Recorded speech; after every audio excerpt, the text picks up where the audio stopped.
Welcome to The Explainer. Today, we're pulling back the curtain on the invisible forces that are, well, pretty much guiding your entire online life. The algorithms that choose for you. I mean, think about it. From the movies you stream to the music you discover, these incredibly powerful algorithms are shaping your digital world, probably in ways you don't even realize. Let's just look at how much. Take Netflix. According to their own data scientists, a truly staggering 80% of all the hours people spend watching stuff on their platform comes directly from recommendations. That's the system choosing for you, not you actively searching. And it is not just about entertainment.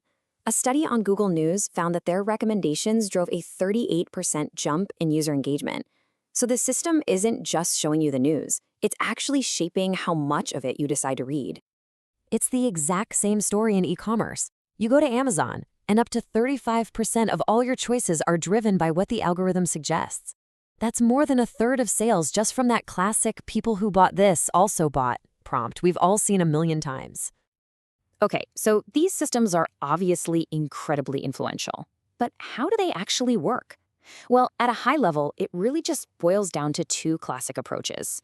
You can either analyze the content itself, or you can analyze the crowd. So the first method is what we call content-based filtering. You can think of this as like the expert approach. Pandora's Music Genome Project is the perfect example. They literally had professional musicologists listen to songs and tag them with over 450 different attributes. We're talking things like major key tonality or a distinct reggae feel. Then the system just finds other songs that share that same musical DNA. Now, the second method is collaborative filtering, and this one relies on the wisdom of the crowd. It doesn't need to know a single thing about the product. Instead, it just finds other users who seem to have tastes just like yours, and then it recommends whatever they liked. This is the engine that powers Amazon's famous "People Who Bought This" feature. And this slide right here just lays out the trade-offs perfectly.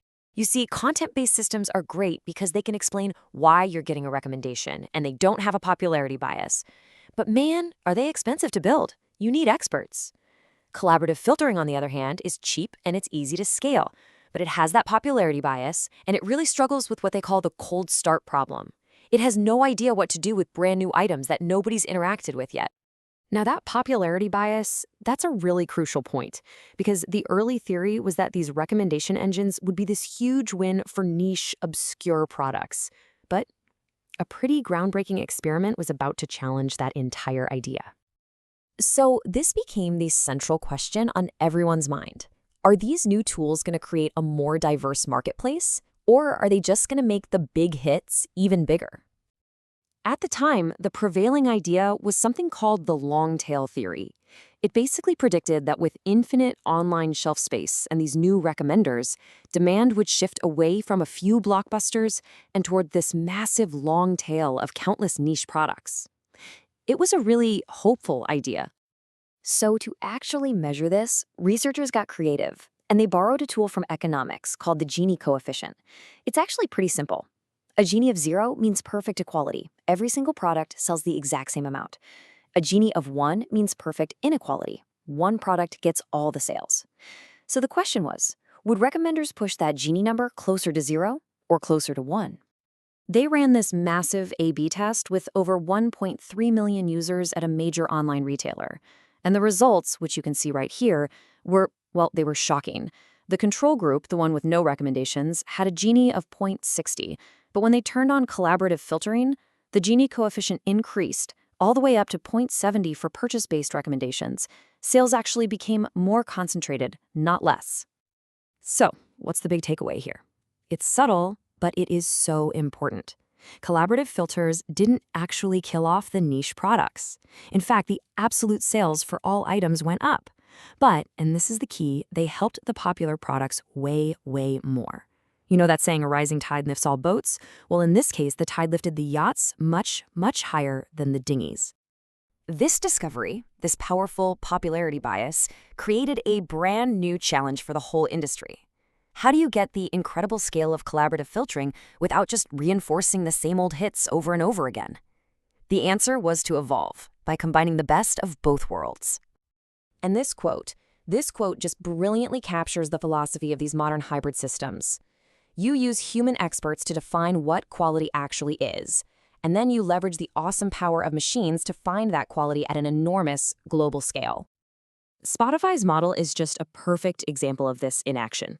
It's basically a three-step process. First, their machines crawl the web to understand the language people use to talk about music on blogs and forums. Second, they analyze the raw audio of the song itself for musical qualities. And then finally, they merge all of that rich content data with the collaborative data of what you and I are actually listening to. So, as these systems get more and more sophisticated, it's becoming really clear that this technology is about way more than just finding a new song or a movie. It's actually reshaping our entire digital experience, and that brings a whole new set of responsibilities. Because as these algorithms get more powerful, the risks start to grow too. You have misapplication, like recommending baby products to someone who's tragically suffered a miscarriage. You have data privacy, crossing that really fine line from being helpful to just being plain creepy. And of course, you've got this growing legal maze of trying to comply with new privacy regulations all over the world. And all of this leaves us with one final, and maybe kind of provocative thought. As these systems get better and better at predicting exactly what we want, it really forces us to ask, how much of our taste is truly our own, and how much of it is being shaped by the very algorithms that were designed to serve us?